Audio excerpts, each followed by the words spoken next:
All right, welcome back. This is part two of our series on creating a polynomial grapher with tangent line. Um, so we have a dynamic graph that we've created with a huge 10,000 element t-chart, as you can see, and this is a dynamic graph, so we're able to choose A, B, C, D, E, F for this equation. For instance, if I change A to, let's say, -2, as soon as I hit enter in 3, 2, 1, the graph is dynamic. And likewise with our X-min, Xmax, for instance, it looks like we have a pretty good idea what's happening to the behavior of this graph to the left of -1.3. So maybe I don't want to chase the graph all the way up to 80. So I'm going to go ahead and just choose X-min to be -1.3. And you see we get a little bit better idea of the appearance of what you might refer to as the interesting part of the graph. Excuse me. So what I'm hoping to get done in this second video is we're going to graph a tangent line at a chosen point, and we're going to allow the user to choose a point right here where we created a spot. And notice I'm using blue kind of as a cue to the user. That's where the user will enter a value. So let's go ahead and I'm going to just come over here and just float around maybe this point right here, and I see that that is at about -0.32. So I'm just going to choose x to be -0.32, just so we can kind of work with some value that's on this graph. Okay, our y value there is pretty easy to come up with, much like what we did down in this equation. We're just going to use this formula with these coefficients and this x value to produce our y value. So I get equals, I want a, which happens to reside in C2, times x raised to the fifth plus b times x raised to the fourth plus c times x raised to the third. And it's nice how Excel color coordinates that for us. Hopefully you can see that on your view at home. Plus d times x raised to the second plus e times our x value again plus f. And hit enter, and we get this guy. If I go back over to where our -0.32 is, hopefully I can get close to it. There we go. We can see it's picking up a value at our -3.3. So right in that area. Okay, so to find the slope, we're going to use a slope formula of this guy. And the slope formula of this guy would be, and maybe I'll just copy that down here and adjust this for convenience for us, but that's our derivative. So Control C, Control V. Let's see if I can do this. Our slope formula would be 5ax to the fourth plus 4bx to the third plus 3cx to the, and I'm just getting this for reference to get my equation in, plus 2dx, let's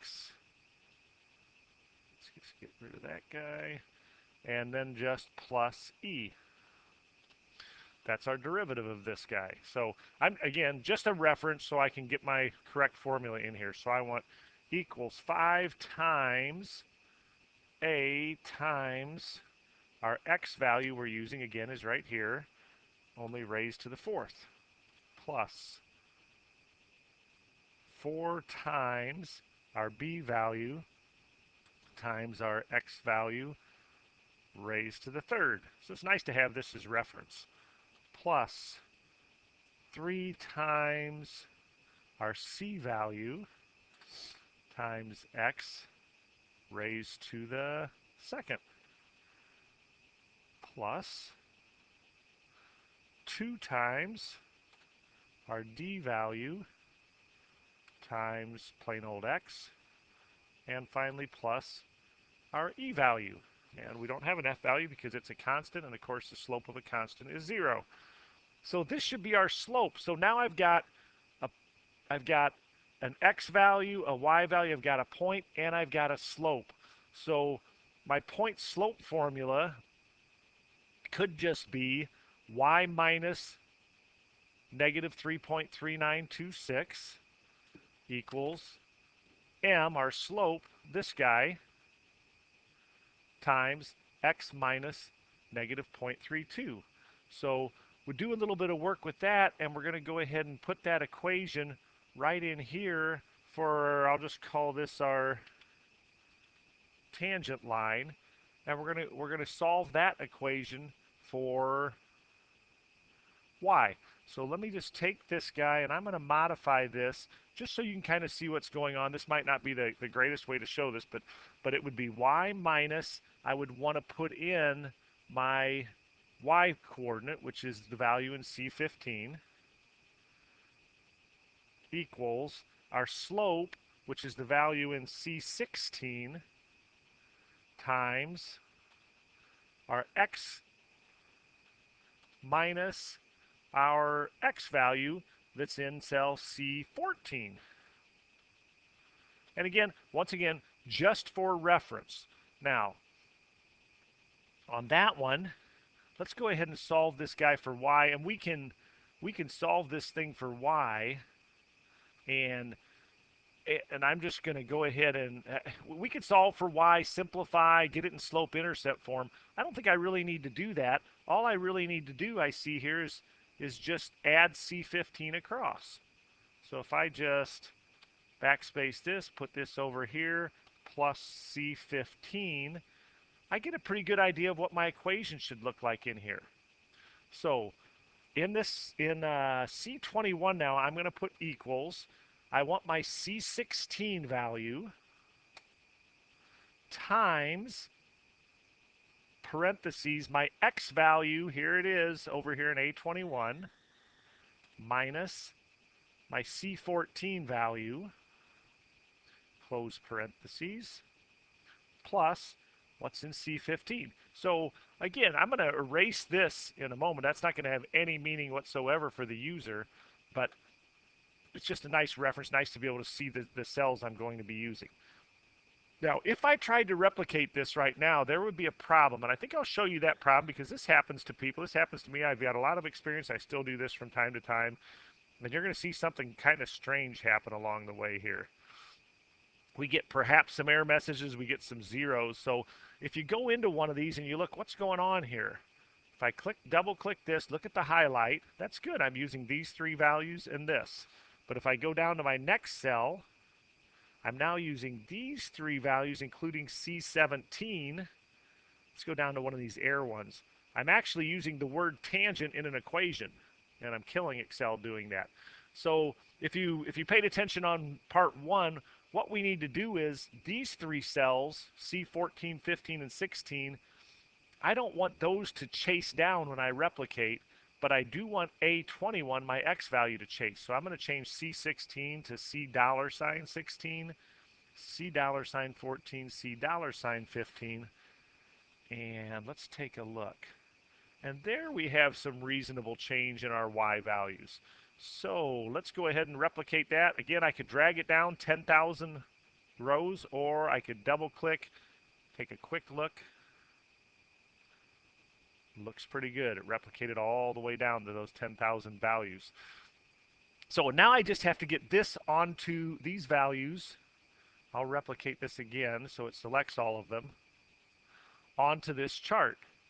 So I always say this in Excel, when in doubt, right click. If I float over the plot area, right click, I get to select data. Notice right now highlighted down there at A21 and B21 is the data that's on the graph right now. So I'm going to select data, and what I'd like to do is I'd like to add to this series over here. So I'm going to add a series, and the series name, I don't care about the series name. The series values are all of these guys. I think I'm just going to select them all. Takes just a moment to drag down there. The further down I pull, the faster it goes, and seems like it just increases in speed. And so You can hum a song to yourself right now because I'm dragging this down to 10,000. We would have an option to type that in, but just to be certain we get the right data, I'm going to go ahead and just select it all. So we're getting close. See how I do here. Ooh, not too bad. And got it. Okay, doesn't like what I have because it still has this 1 plus. So I'm going to just take that 1 plus. So it has sheet 1, C21 to C1021, and I click OK. Okay. Let's see. I think I may have a challenge on this. Let's drag up, take a look at our graph that we produced. Oh, there we have it. Looks pretty good. Starts at negative 1.3, goes to 1.5. There is my tangent at the point negative 0.32, negative 3.9, or negative 3.3926. I've got my tangent line. Let's see how that works. Let's put that tangent line over here closer to negative 1. Let's put it at negative 1. Boom, there it is. Now, one thing you notice is that Excel tries to chase the whole tangent line, and that's pretty nice to have.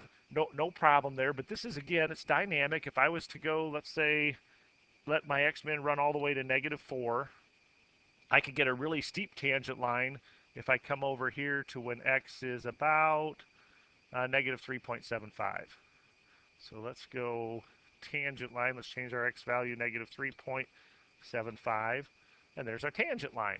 Again, kind of inconvenient because maybe we don't really want to see from negative 1200 all the way up to 4000. Maybe we'd like to focus more on the blue curve. So we're going to talk now about how we go ahead and adjust the Ymin, Ymax.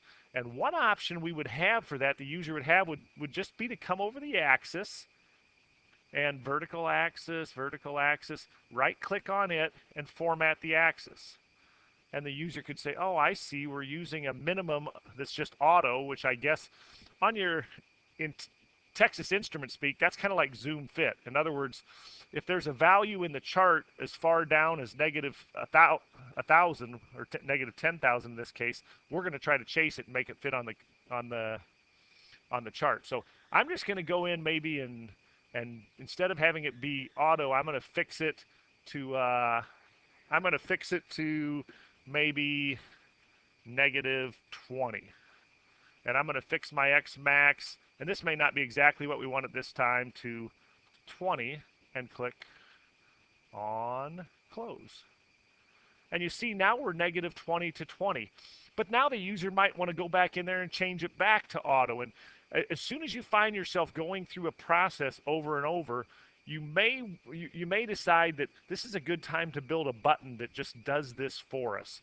So here is what we're going to do. We're going to go ahead and record a macro. This may be the first time some of you have done this, but this is really cool. We're kind of reaching into some areas of Excel that Excel has never worked with before. Or excuse me, that many people who are experts at Excel never work with. Um, on the View tab, over here we have macros, and macro just records a process of instructions that you give Excel. So we click that, and we want to record a macro. Now, before you do that, I want you to make certain that your graph is not selected. Just select an empty cell somewhere. So it could be anywhere. Actually, it doesn't even have to be an empty cell. Just select a cell. We just don't want the graph selected. So I'm going to go into macros. I'm going to hit record macro, and I'm going to call this Y scale.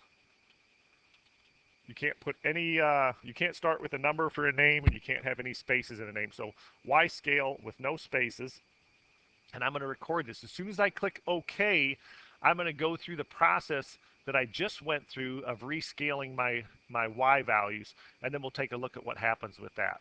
So I hit OK. Everything I do now, so we're going to take our time with this. We don't want to foul something up here, otherwise we have to go and record the macro again. So what I did was I floated over till it said vertical value axis, right click that, format the axis.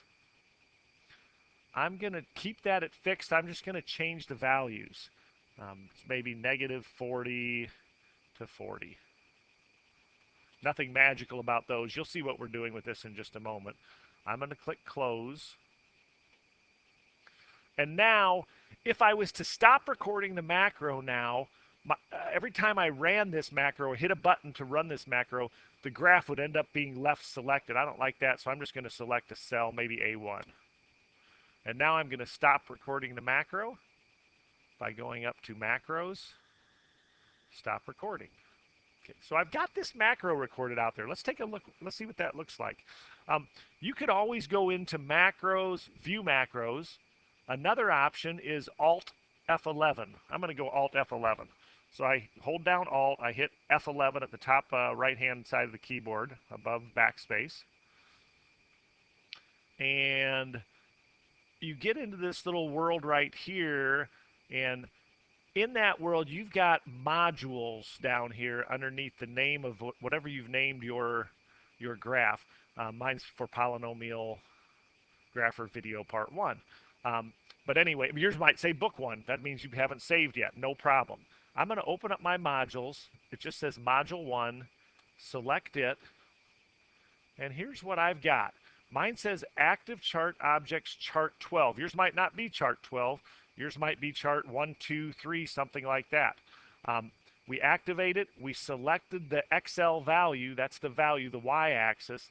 And we change the minimum to -4 and the max, or 40, and the maximum to 40.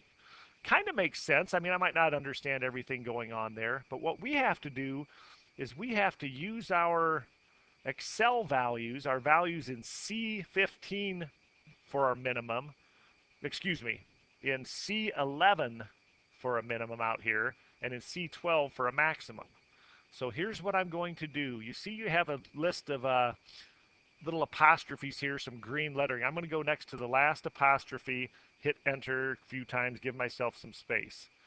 And I'm going to type in there a variable. I'm going to call it ymin. Ymin, no spaces. I'm going to put in equals cells, C-E-L-L-S. I don't know why it's plural. Parenthesis, and then it asks, what row are you selecting?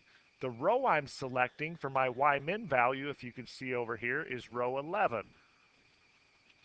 What column? We would think it would be C, but index replies to a number, so we're column 3.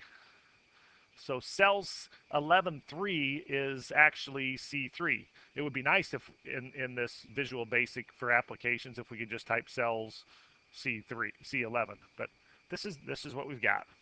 I'm going to create Ymax. Ymax equals cells. Now my Ymax is down here in 12. I can't just click on that. That won't work. We have to type it in. So 12. It's also in column C3.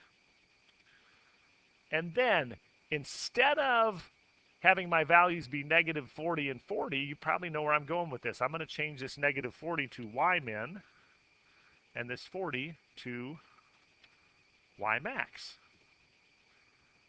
All right. So we create kind of a template to work with, and then we just massage it a little bit. Again, don't be concerned if yours doesn't say chart 12. It should say chart something. You'll be all right. Okay, I'm going to close this out. And probably a good time to do a Control S or save if you haven't yet. Nope, not going to do that. Okay, anyway, but good time for you to save. You can go through that. I'm just save a little time here. Now I'm going to create a button. And a button can be any object, not any cell entry, but any object. So I'm going to go to Insert, and it could be a text box. Maybe I'll just use a text box. It could be a shape. I'm going to use a text box. And I'm going to just draw a text box over here by my ymin, ymax. And I'm just going to go y space scale. Meaning you can adjust the font on that, of course. Now, once you have an object here, if you right-click on that object, you have an option to assign macro. And I'm going to assign that macro to y scale. And click OK. All right. At this point, I want to try and see if this guy works. So I'm going to set my ymin to maybe -100, my ymax to 100. And now, if I float over Y scale, which I could color, you notice that I always say this is Excel giving us the finger. Excel says, hey, click me. And there we go. We are negative 100 up to 0, which means I have an error in here somewhere. 1112. I wonder if I put in the right values. I'm going to go back into Alt F11. You might have caught it while I was doing this. And I am in 11.3 is my min. My Y max is, oh, I went 12.4. I think I said 3. That's good. It's probably good that you get to see that. But it's definitely in C12. So it was using, that's why, even though my Y max here said 100, it gave me a Y max of 0 because it was using my value in this cell. That's probably, I'm kind of glad that happened. That's probably good for you to see that that happens. So let's give this another try. Negative 100 to 100. Okay, well that's wonderful, but what if we actually want the zoom fit feature to work? That's a pretty nice feature too. So I'm going to go ahead and I'm going to reset these guys within a macro, reset my Y scale to actually go back to auto. So we can either use our Y scale that we selected or we can just have a zoom fit feature. So I'm going to go back into view, macros, record a new macro, which I'm going to call zoom fit, Z-O-O-M, no space, F-I-T, it won't like the space. Click OK. Select my chart, select my axis, format axis, set the minimum and maximum back to auto, close that, don't forget, select some cell, and stop recording. I'm going to insert another text box. Guess I could copy and paste. I'm going to call that guy Zoom Fit. Try to call that guy Zoom Fit. And remember how we assign that to the macro? I right-click that guy, assign macro, Zoom Fit, and let's see what we got here. Y scale, I'm going to go -4 to 10. Activate that. -4 to 10. I'm going to put it back on Zoom Fit.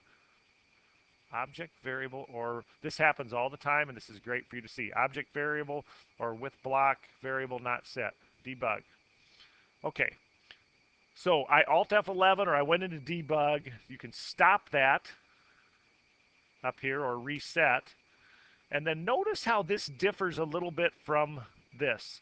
For whatever reason, oftentimes and this didn't happen on the old version of Excel, older versions of Excel, but it happens on 2010. When we select it, when we're recording a macro, I most definitely selected my same chart, but then it just jumped straight to this. I'm really missing these two lines, and those are important ones.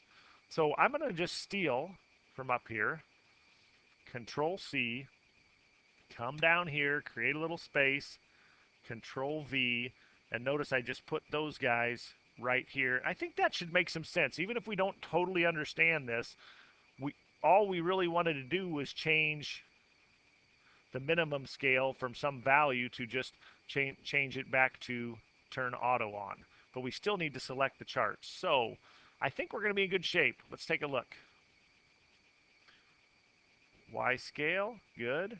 Zoom fit, good. Y scale, good. Zoom fit, good. And there we have it. Great time if you get to this point to save. In some ways, I apologize for the little errors that popped up within the Visual Basic for applications, but it's probably good for you to see that. And we'll work through that. Big key in Excel, when in doubt, point and right click. When you're working in Visual Basic, don't expect it to work out perfectly the first time. No problem. We just get in there. It might even require just recording the macro again. There are going to be some little hiccups to that, but it is a really powerful tool, and the user would certainly appreciate not having to go back and forth between that whole process here. So I think I'll delete this, and we may talk about we may add one more short video here, how we can actually put the equation of the tangent line on here and turn it into like y equals mx plus b. But I got to run now. Appreciate it, and we will be adding to this quite a few other functions besides just fifth degree polynomials.